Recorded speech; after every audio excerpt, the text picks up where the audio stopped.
नमस्ते दोस्तों। आज का डेट है 31 जुलाई 2023 और अभी हम डिस्कस करेंगे द हिंदू के इंपॉर्टेंट आर्टिकल्स। तो आइए शुरू करते हैं। तो हमारा फर्स्ट आर्टिकल है bitter truth in Maharashtra sugar field. मतलब कि जैसे कि हम लोग जानते हैं कि भारत में सबसे ज्यादा गन्ना का जो प्रोडक्शन है वो महाराष्ट्र में होता है, लेकिन महाराष्ट्र के जो गन्ना का उत्पादक क्षेत्र है वहाँ किस तरह की परिस्थितियां हैं महिलाओं और बच्चों के लिए, खासकर जो माइग्रेट वर्कर्स होते हैं उसके लिए कौन कौन सी परिस्थितियां जो प्रतिकूल बनाती है, इसी के बारे में आज राइटर कहते हैं और इसी को हम विस्तार से डिस्कस करेंगे। ठीक है। इसमें राइटर कहते हैं कि बॉम्बे उच्च न्यायालय ने हाल ही में मराठवाड़ा के सूखा प्रभावित और पानी की कमी वाले क्षेत्रों से पश्चिमी महाराष्ट्र के चीनी बेल्ट क्षेत्र में मौसमी प्रवास करने वाले अंतर्राज्यीय जो माइग्रेट वर्कर्स होते हैं के शोषण का स्वतः संज्ञान लिया गया, सो मोटो लिया गया। ठीक है, बॉम्बे हाईकोर्ट के द्वारा। तो अब देख लेते हैं, महाराष्ट्र भारत में चीन का शीर्ष उत्पादक है। इसके बारे में कहा गया है, जो शुगर के कमिश्नर हैं उन्हीं के अनुसार, जो महाराष्ट्र शुगर के कमिश्नर है उन्होंने 2022-23 का रिपोर्ट के द्वारा उन्होंने कहा है कि 2022-23 में गन्ने का शुद्ध क्षेत्र 1.487 मिलियन हेक्टेयर है और 203 क्रशिंग फैक्ट्री है स्टेट में, जिसके कारण हर एक साल 138 लाख मेट्रिक टन शुगर का उत्पादन होता है। ठीक है।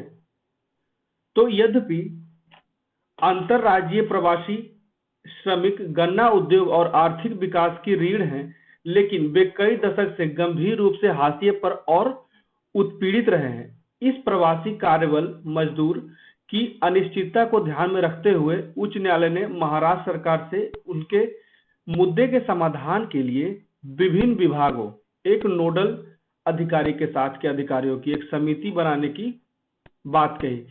इस पृष्ठभूमि में यह जांचना महत्वपूर्ण हुआ कि राज्य कितनी गंभीरता से जो माइग्रेंट वर्कर्स हैं उनकी संबंधित उनके दशा से संबंधित सुधार के लिए जो नीतियां विकसित करता है और इस अनिश्चित प्रवासी समूह के प्रभावी समावेश के लिए रणनीतिक उपायों और मौजूद श्रम कानूनों को लगातार लागू करता है। ये देखना बहुत ही महत्वपूर्ण होगा कि राज्य सरकार क्या करता है इस टॉपिक पे। ठीक है, आगे देखते हैं। रबी फसलों की बुआई के बाद लंबी बेरोजगारी से निपटने के लिए मराठवाड़ा क्षेत्र के बीड़, जालना, उस्मानाबाद, लातूर, नांदेड़ और परभनी जिले के लाखों छोटे और सीमांत किसान परिवार सांगली, कोल्हापुर जैसे चीनी बेल्ट जिलों की ओर पलायन कर जाते हैं। ठीक है। रबी फसल कब होता है? ठंड में। ठीक है। तो उसका बुआई के बाद, रोपाई के बाद जो लोग बेरोजगार हो जाते हैं किसान, वो इस क्षेत्र में पलायन कर जाते हैं, जिससे उन्हें उस समय रोजगार मिल सके और अपना जीवन यापन कर सके। ठीक है।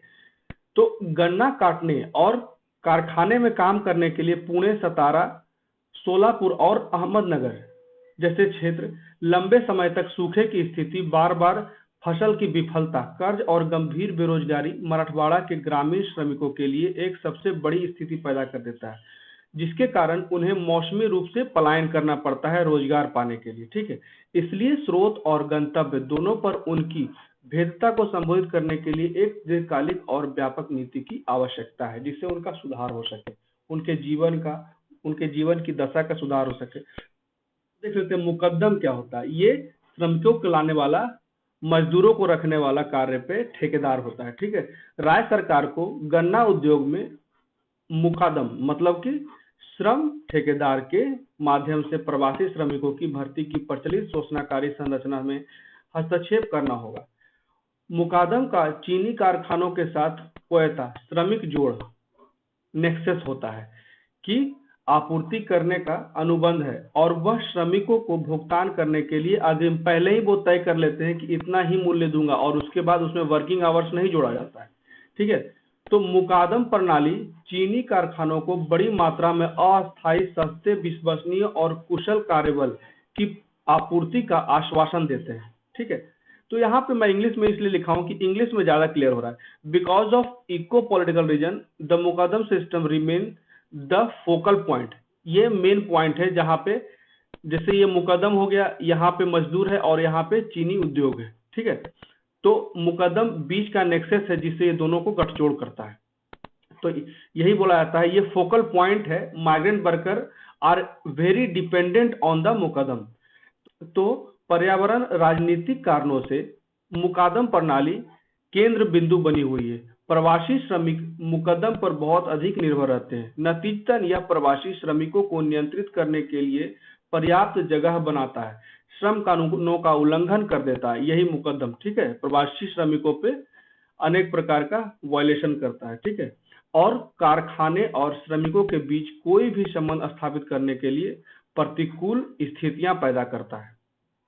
अब देखते हैं आंकड़ों की कमियां हैं। जो हमारे माइग्रेंट वर्कर्स हैं उनसे संबंधित जो आंकड़े हैं उसकी कमी है, जिसके कारण महिलाओं और बच्चों को सबसे ज्यादा संकट परिस्थिति या प्रतिकूल परिस्थितियों का सामना करना पड़ता है।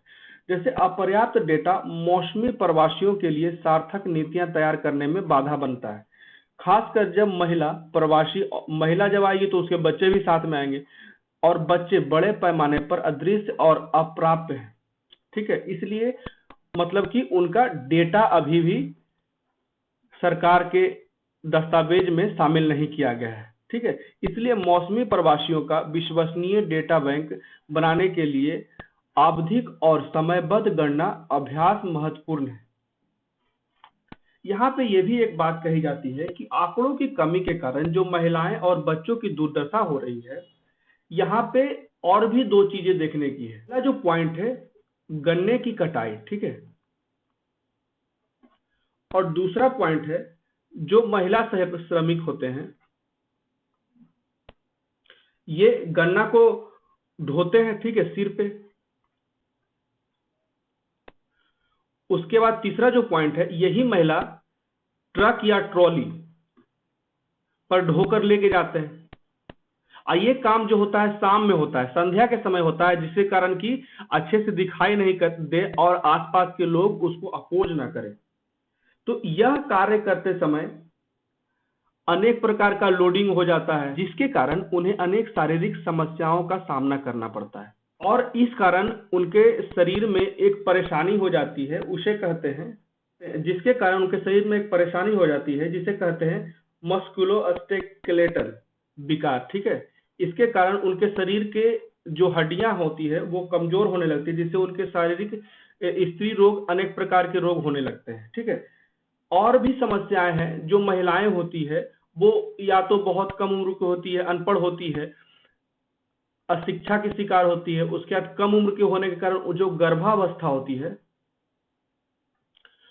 वहां पे भी इनको समस्याएं आती है। और जो मेल मजदूर होते हैं उनके द्वारा भी उत्पीड़न किया जाता है, या फिर उनके जो पति होते हैं उनसे हिंसा किया जाता है, ठीक है, यौन उत्पीड़न होता है,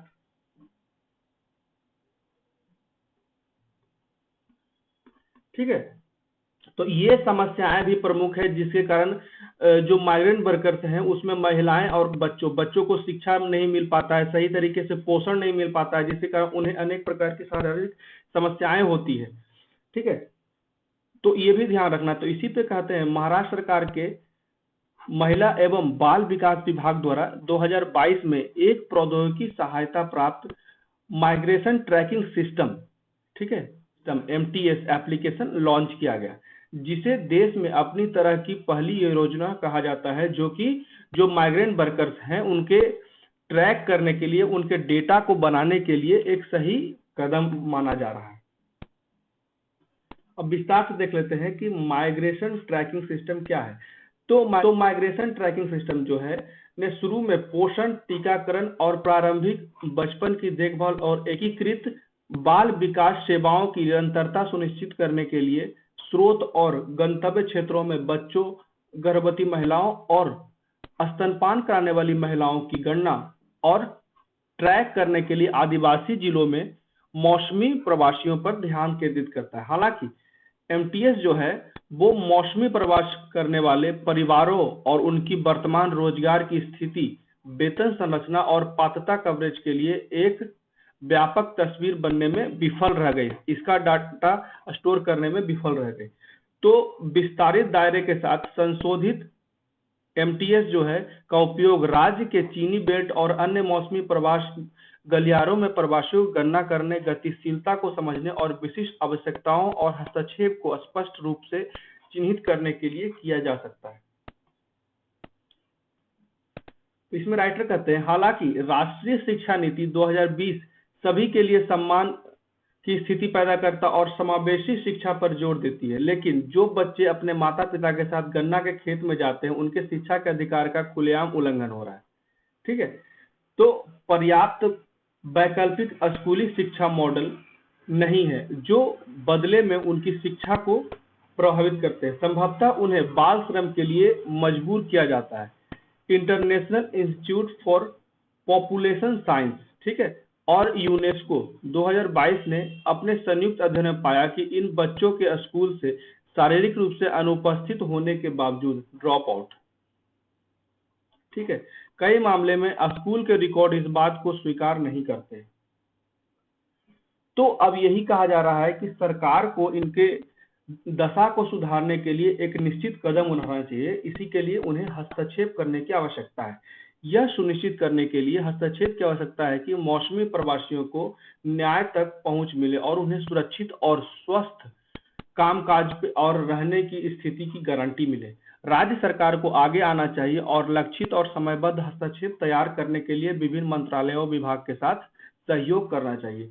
दृढ़ राजनीतिक इच्छा शक्ति के साथ श्रम प्रशासन को मजबूत करके प्रवासियों के अधिकारों की रक्षा के लिए अनुकूल कानूनी माहौल बनाना संभव है।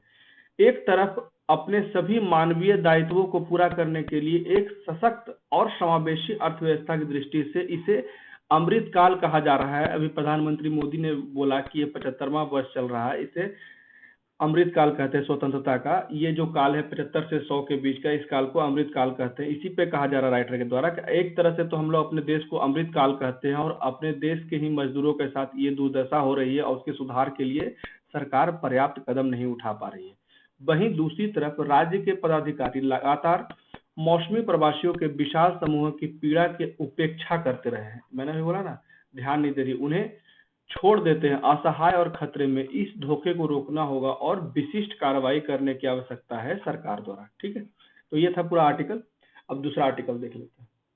तो अगला आर्टिकल है hurdles to overcome before becoming digital India. मतलब इसमें कहा जा रहा है कि डिजिटल इंडिया बनने से पहले अपने समस्याओं को दूर करने की आवश्यकता है। यहाँ इसलिए कहा गया है डिजिटल इंडिया बनने से पहले बाधाओं को दूर करना होगा। डिजिटल इंडिया बनने से पहले बाधाओं को दूर करना होगा, जबकि डिजिटल लेनदेन में काफी वृद्धि हुई है। भारत का प्रदर्शन अन्य विकासशील देशों की तुलना में काफी कम हुआ है। तो इसका क्या कारण है कि जो भारत का जो प्रदर्शन है अन्य विकासशील देशों की तुलना में कम क्यों हुआ? जो हमारे पड़ोसी देश हैं, बांग्लादेश, वो हमसे बेहतर कार्य कर रहे हैं अपने देश को डिजिटलाइज करने में। तो भारत में डिजिटल भुगतान प्रणाली हाल के वर्षों में काफी बढ़ी है। हर पड़ोस के किराना स्टोर में अब एक क्यूआर कोड स्कैनर मिल जाता है, हर एक क्षेत्र में मिल जाता है, कोई भी दुकान में जाइए। क्या यूनाइटेड पेमेंट इंटरफेस यूपीआई ने भारत के आर्थिक लेनदेन करने के तरीके में क्रांति ला दी है? क्या डिजिटल लेनदेन की लोकप्रियता और आसानी से देश भर में वित्तीय समावेशन आया है?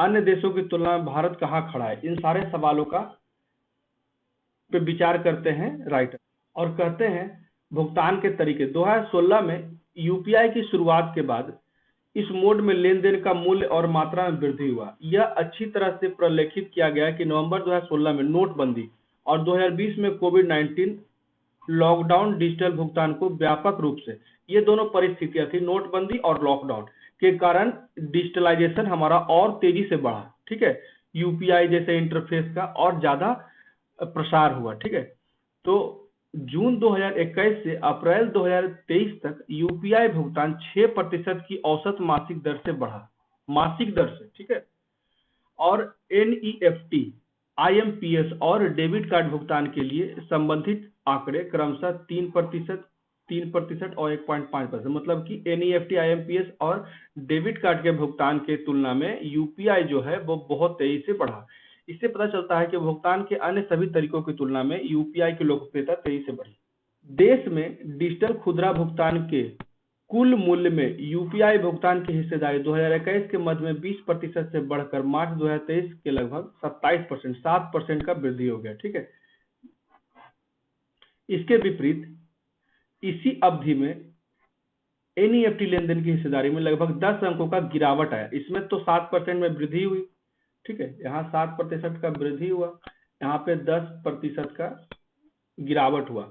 तो एएमपीएस की हिस्सेदारी अपेक्षाकृत स्थिर है, ये स्थिर बनी रही, जबकि डेबिट कार्ड भुगतान और प्रीपेड भुगतान की हिस्सेदारी में भी गिरावट आई। उनका संयुक्त हिस्सा कुल डिजिटल खुदरा लेनदेन के 2.5% से अधिक नहीं है। इससे पता चलता है कि यूपीआई भुगतान की बढ़ती हिस्सेदारी मुख्य रूप से एनईएफटी लेनदेन की कीमत पर आई है।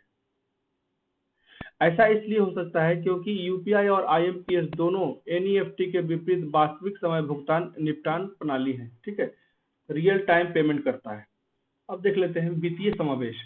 उम्मीद की जानी चाहिए कि यूपीआई आधारित भुगतान की बढ़ती लोकप्रियता वित्तीय समावेशन में सुधार में महत्वपूर्ण भूमिका निभाएगी। वित्तीय समावेशन की दिशा में पहला कदम बैंकों में खाता खोलना का सबसे पहला कदम उठाया गया। पहली नजर में ऐसा लगता है कि भारत ने इस मोर्चे पर उल्लेखनीय प्रगति की है। विश्व बैंक के द्वारा ये सर्वे आयोजित किया जाता है। ग्लोबल फाइंडेक्स सर्वे के अनुसार जहां 2014 में 53% आबादी के पास बैंक खाते थे, वहीं 2017 और 21 में 80% आबादी के पास बैंक खाते हैं। हालांकि आंकड़ों पर करीब से नजर डालने पर पता चलता है कि जिन लोगों के पास बैंक खाते हैं 38% के पास जो निष्क्रिय खाता है, मतलब कि डीएक्टिव। ठीक है, डीएक्टिव अकाउंट है। उसके बाद डेटाबेस में अन्य सभी देशों की तुलना में भारत में जो डीएक्टिव अकाउंट है की हिस्सेदारी दुनिया में सबसे अधिक है। यह जनधन खातों पर जोर देने का नतीजा है। जबरन जीरो रुपये अकाउंट खुलवाया गया। आधिकारिक लक्ष्यों को पूरा करने के लिए जीरो बैलेंस खाते खोले गए थे, लेकिन तब से यह निष्क्रिय पड़े हैं। पुरुषों की तुलना में अधिक महिलाओं के निष्क्रिय खाते हैं। पुरुषों के पास से ज्यादा महिलाओं के जो खाते हैं वो डीएक्टिव मोड में है। 32% जो अकाउंट है जो महिलाओं का है वो डीएक्टिव है और 23% जो अकाउंट है वो पुरुषों का डीएक्टिव है। ठीक है, तो हालांकि बैंक खातों के कब्जे में कोई शहरी ग्रामीण विभाजन या आय समूह विभाजन नहीं है, लेकिन जब हम निष्क्रिय खातों की हिस्सेदारी में विचार करते हैं तो मतभेद स्पष्ट है। जहां ग्रामीण क्षेत्रों में 31% आबादी के पास निष्क्रिय खाता है, वहीं शहरी क्षेत्रों में यह 23% है। इसी तरह अगर हम सबसे गरीब 40% भारतीयों पर विचार करें तो उनमें से 35% के पास निष्क्रिय बैंक खाता है, जबकि सबसे अमीर 60% आबादी के लिए यह आंकड़ा 22% है। ठीक है, तो ये देख लीजिए एक्टिव और डीएक्टिव का जो अकाउंट है उसके कितने ज्यादा फैक्ट है जो हमें मेंस में मेनली आंसर लिखने में बहुत फायदा करता है। ठीक है, ये सारे फैक्ट हम यूज करके जब हम मेंस में आंसर राइटिंग करते हैं ना, तो ये हमारे आंसर का वेटेज बढ़ा देता है। जबकि हाल के वर्षों में यूपीआई की लोकप्रियता में काफी वृद्धि हुई है। 2021 के केवल 35% आबादी ने कोई डिजिटल लेन देन करने की सूचना दी, जबकि यह पिछले वर्ष से सुधार हुआ है। 2014 में 22% और 29% 2017 में। ठीक है, सभी विकासशील देशों के औसत 57% और विश्व के औसत 64% की तुलना में भारत के आंकड़े अनइम्प्रेसिव है, अप्रभावी है। ठीक है, हालांकि डिजिटल लेनदेन के मूल्य और मात्रा में वृद्धि हुई, लेकिन उसकी वृद्धि समान नहीं रही। डिजिटल लेनदेन में भारी लैगिंग अंतर है। जबकि 2021 में 41% पुरुष आबादी ने कोई भी डिजिटल लेनदेन किया, महिलाओं के बीच यह आंकड़ा 28, मतलब कि 41% पुरुष ने लेनदेन किया है, लेकिन महिला केवल 28% ही अकाउंट का अपना इस्तेमाल किए। ठीक है, तो शुरुआत में न केवल ये आंकड़े कम है, बल्कि वियतनाम जिसमें 48% पुरुष और 44, भारत से कई ज्यादा, अगर मेल और फीमेल के रेशियो में देखा जाए तो भारत से ज्यादा मेल और फीमेल जो है वियतनाम में यूज कर रहे हैं हमारा यूपीआई। ठीक है, या डिजिटल इंटरफेस। तो वियतनाम में 48% पुरुष और 44% महिलाएं यूज करते हैं। वहीं ब्राजील में 80% पुरुष और 73% महिलाएं यूपीआई या डिजिटल इंटरफेस यूज कर रहे हैं। सहित अधिकांश देशों की तुलना में पुरुषों और महिलाओं के बीच 13 अंकों का महत्वपूर्ण अंतर है। ये ब्राजील के बारे में बताया जा रहा है। चीन और भारत का परिवेश लगभग एक है। तो 87% पुरुष और 85% महिलाएं यूपीआई यूज करने में सक्षम है, और केन्या में 82% पुरुष और 74% महिलाएं डिजिटल ट्रांजेक्शन करने में सक्षम है, जो भारत के समान विकास के चरण में है, फिर भी भारत की तुलना में लगभग दो गुना इस्तेमाल कर रहे हैं पुरुष और महिला के रेशियो में देखा जाए तो। इन देशों के आंकड़ों की तुलना में भारत के आंकड़े भी कुल मिलाकर कम है। हालांकि बांग्लादेश ने अधिक लिंग अंतर की सूचना दी है, लेकिन इसके आंकड़े 58% पुरुष और 34, ये भी भारत से बेहतर आंकड़ा रखता है, भारत से अधिक है। तो डिजिटल भुगतान में ग्रामीण शहरी जो अंतर है, इसका मुख्य कारण क्या है? अगर हम डिजिटल भुगतान में ग्रामीण शहरी अंतर को देखें तो बांग्लादेश और केन्या जैसे देशों की तुलना में भारत फिर से आगे खड़ा है। 2021 में शहरी क्षेत्रों में 40% के विपरीत ग्रामीण क्षेत्रों में केवल 30% भारतीयों ने कोई डिजिटल भुगतान किया, या फिर इसे इंगित करता है कि जनसंख्या का एक बड़ा हिस्सा है उसको नजरअंदाज कर रहा है। बांग्लादेश में कोई ग्रामीण शहरी विभाजन नहीं था, ग्रामीण और शहरी दोनों आंकड़े 45% थे। केन्या में 74% ग्रामीण आबादी ने डिजिटल लेन देन किया, जबकि शहरी क्षेत्रों में यह आंकड़ा 87% था, जबकि केन्या में शहरी और ग्रामीण क्षेत्रों के बीच एक महत्वपूर्ण डिजिटल विभाजन था।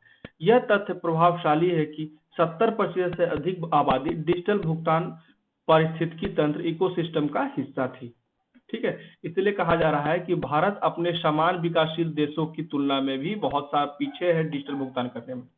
इसे बढ़ाना चाहिए, क्योंकि हमारे जनता जो है, भारतीय जनता है, उन्हें ज्यादा से ज्यादा जागरूक करने की आवश्यकता है डिजिटल भुगतान के लिए। इसीलिए हालांकि भारतीयों ने बड़ी प्रगति की है, लेकिन इसे डिजिटल इंडिया बनने में अभी भी एक लंबा रास्ता तय करना पड़ेगा। इसी के लिए कहा जा रहा है राइटर के द्वारा, जो इसका हेडलाइन दिया गया था कि अभी डिजिटल इंडिया से पहले हमें अपने समस्याओं को दूर करना पड़ेगा। जो डिजिटल इलिटरेसी है, इसे लिटरेट करना होगा, ज्यादा से ज्यादा प्रचार प्रसार करना होगा, जागरूकता अभियान चलानी होगी सरकार के द्वारा, जिससे कि और बेहतर डिजिटल इन्वॉल्वमेंट हो सके डिजिटली पेमेंट में। ठीक है, जिससे हमारा डिजिटल इंडिया बनने का सपना साकार हो सके। अब देख लेते हैं अगला article, a crisis of academic ethics in India. इसमें सिंपली यही कहा जाता है कि भारत में जो शिक्षा का जो स्तर है ना, और बहुत से यूनिवर्सिटीज जो है वो फेक बना देते हैं या फिर पैसे लेकर बना देते हैं। ठीक है, उसमें बहुत ज्यादा मैनिपुलेशन हो जाता है, जिससे बोला जा रहा है जो डिग्री है, भारतीय डिग्री है, वो विदेशी संस्थानों में बहुत जगह वैल्यू नहीं दी जाती। कारण यही है कि यहाँ का जो स्टैंडर्ड है ना डिग्री देने का, वो अपने सही मानदंड पे नहीं है। इसी के संबंध में राइटर बात करते हैं, तो आइए देख लेते हैं। दुनिया ने लंबे समय से भारत को वैज्ञानिक अनुसंधान सहित बौद्धिक गतिविधियों में एक प्रमुख खिलाड़ी या प्रमुख देश के रूप में मान्यता दी है। जैसे उनके महत्वपूर्ण नाम है, जैसे बोस आइंस्टीन के आंकड़े, इनके अनुसंधान, रमन प्रभाव, रमन इफेक्ट, रमन चंद्रन कथानक और राय चौधरी इक्वेशन समीकरण, सभी 20वीं सदी में भारत में पथ प्रदर्शक कार्य के उदाहरण है। हाल ही में नई राष्ट्रीय शिक्षा नीति और भारत की G20 की अध्यक्षता के साथ देश से कदम बढ़ने और वैश्विक मंच पर अपना स्थान लेने का आह्वान किया गया। हालांकि देश को पीछे खींचने में सबसे प्रमुख है यह अनैतिक शैक्षणिक अभ्यास की वास्तविकता है, जिसे अभी भी व्यापक रूप से सहन किया जाता है। हालांकि यह एक वैश्विक घटना है। कई देशों में संस्थानों ने व्यवस्थित निवारक और दंडात्मक कार्रवाई के माध्यम से इस प्रथा को महत्वपूर्ण रूप से नियंत्रित किया है, परंतु भारत अभी भी असक्षम है इस तरह के कार्य को रोकने में। जब अनुसंधान नैतिक रूप से आधारित नहीं होता है, कोई भी रिसर्च, जैसे पीएचडी कर रहे हैं हम, कहीं एडमिशन ले लीजिए, जैसे मगध यूनिवर्सिटी में ही हम एडमिशन ले लिए, आराम से जाइए एडमिशन लीजिए, 2-3 साल बाद आराम से रिजल्ट हो जाएगा। तो यही हमारे जो डिग्री का जो स्टैंडर्ड है इसे घटाता है। जब अनुसंधान नैतिक रूप से आधारित नहीं होता है तो उसके परिणाम का कोई मूल्य नहीं होता। हम इसीलिए ना भारत में इतने ज्यादा प्राइवेट इंजीनियर्स हैं, प्राइवेट कॉलेज से इंजीनियरिंग पास हो गए हैं, बीटेक किए हैं, और देखिए कि कितने लोगों को बीटेक पे आधारित नौकरियां मिल रही है।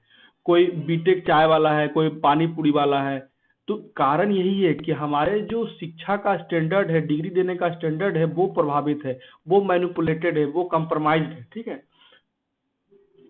तो उसके परिणाम का कोई मूल्य नहीं होता। हम ऐसी दवा या परमाणु रिएक्टर पर भरोसा नहीं कर सकते जिसकी प्रभावकारिता डेटा में हेर फेर करके साबित की गई हो। प्रत्येक शिक्षाविद को व्यवस्था से नैतिक कदाचार को दूर करने के लिए बाध्य होना चाहिए, लेकिन भारत में ऐसा नहीं हो रहा है। नैतिक संहिता का अभाव। भारत में लगभग सभी शैक्षणिक संस्थानों की वेबसाइट कदाचारों के आरोप से निपटने के लिए एक नैतिक संहिता और एक मजबूत जांच प्रक्रिया की अनुपस्थिति को उजागर करती है। वैज्ञानिक और औद्योगिक अनुसंधान परिषद के दिशा निर्देश के और कुछ जैव नैतिकता कोड स्वागत योग्य अपवाद हैं। ये चीजें तो कुछ जगह कार्य कर जाती है, जिससे कि यहाँ के डिग्री की ज्यादा वैल्यू है, परंतु ज्यादातर जो लोग जो शिक्षा के लिए संस्थानें हैं वो मानदंड को अपनाते हैं नहीं। छात्रों और संकाय के लिए नैतिक प्रशिक्षण मॉड्यूल चलाने के सुझाव को कोई प्रतिक्रिया नहीं मिली। शैक्षणिक निकाय जो डेटा हेरफेर या यहाँ तक कि अपने सदस्यों द्वारा यौन उत्पीड़न के प्रति सतर्क हैं, अस्पष्ट वादे करते हैं, लेकिन कोई कार्रवाई नहीं की जाती है। कुछ संस्थानों ने मजबूत सैद्धांतिक रुख अपनाया है, लेकिन उनके कार्यों का व्यापक समुदाय पर बहुत कम प्रभाव पड़ रहा है। जो बहुत कड़ाई से एग्जाम ले रहे हैं वहां पे बच्चे एडमिशन ही नहीं ले रहे हैं, और जहाँ पे थोड़ा ढिलाई है या फिर उसको ऐसे कंप्रोमाइज सेंटर में भेजा जाता है एग्जाम के लिए जहाँ पे आसानी से चोरी होती है, जहाँ पे अच्छे से नंबर आ जाते हैं, परंतु नंबर आने से आपका मेरिट नहीं बनता है। आपका मेरिट आपके नॉलेज से ही बनता है। अब जो पदाधिकारी हैं इसके लिए जिम्मेदार हैं किस तरह से, क्योंकि इन्हीं की लापरवाही के कारण आज ये परिस्थितियां उजागर हुई है। कई साल पहले प्रधान वैज्ञानिक सलाहकार ने अकादमिक नैतिकता पर राष्ट्रीय नीति का एक मसौदा प्रसारित किया, लेकिन उसे औपचारिक रूप से मंजूरी नहीं मिल पाई। दो सबसे बड़ी समस्या यहाँ पर राइटर बताते हैं, एक डेटा का हेरफेर और साहित्यिक चोरी। सॉफ्टवेयर का उपयोग करके इन दोनों अनैतिक कार्यों को अंजाम देना बहुत आसान है। कुछ लोग यह भी तर्क देते हैं कि उनके संस्थान में हर कोई ऐसी प्रथाओं में संलग्न है। मतलब कि कुछ लोग ये भी क्लियरली कह रहे हैं कि उनके यहाँ जितने मेंबर हैं उनके इंस्टीट्यूट में या कॉलेज में या यूनिवर्सिटी में, वो सभी लोग संलिप्त हैं, बराबर सभी को एडवांटेज मिल रहा है, प्रॉफिट मिल रहा है। और वो ये भी कहते हैं कि वे अपने छात्रों को भी दोषी मानते हैं जो इस परिस्थिति के लिए हमें मजबूर करते हैं कि हमें पास करने के लिए कोई लूपहोल ढूंढिए। जिनकी भी गलती हो सकती है, लेकिन वे जिम्मेदारी, मतलब ये कभी भी ये नहीं कह रहे हैं कि बच्चे दोषी हैं, वहां के सारे मेंबर दोषी, लेकिन हम दोषी नहीं हैं। ठीक है, यही कहा जा रहा है राइटर के द्वारा कि वे जिम्मेदार पदाधिकारी नहीं हैं। यहाँ पे कहते हैं कि दिशा निर्देशों का लगातार उल्लंघन किया जा रहा है। जब शिक्षाविदों को अपने समुदाय में कथित कदाचार का सामना करना पड़ता है तो वे निष्पक्ष जांच को प्रोत्साहित करने के बजाय पूछते हैं कि हम निर्णय करने वाले कौन हैं। ठीक है, कोई भी अगर जांच बैठता है तो उसमें ये कहते हैं कि ये जांच करने वाले कौन है। बेहितों के टकराव संबंधित दिशा निर्देशों का उल्लंघन करते हुए अपने ही संस्थानों के आरोपी सदस्यों का बचाव भी करते हैं। अब देख लेते हैं अगला आर्टिकल। ठीक है, तो इस आर्टिकल में कुछ खास नहीं है।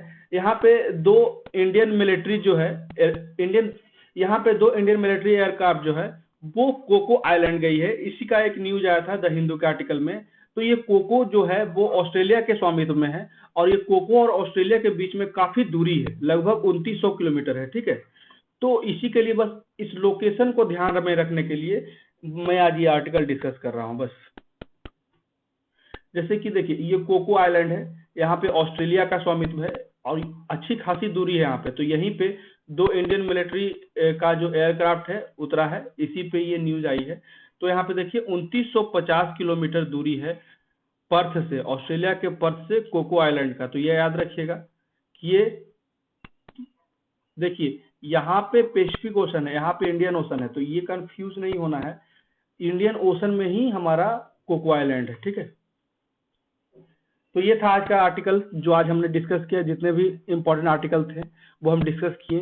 कैसा लगा मेरे वीडियो को जरूर कमेंट करें, और मेरे वीडियो को ज़्यादा लाइक करें, शेयर करें, और मेरे चैनल को सब्सक्राइब करें। Thank you.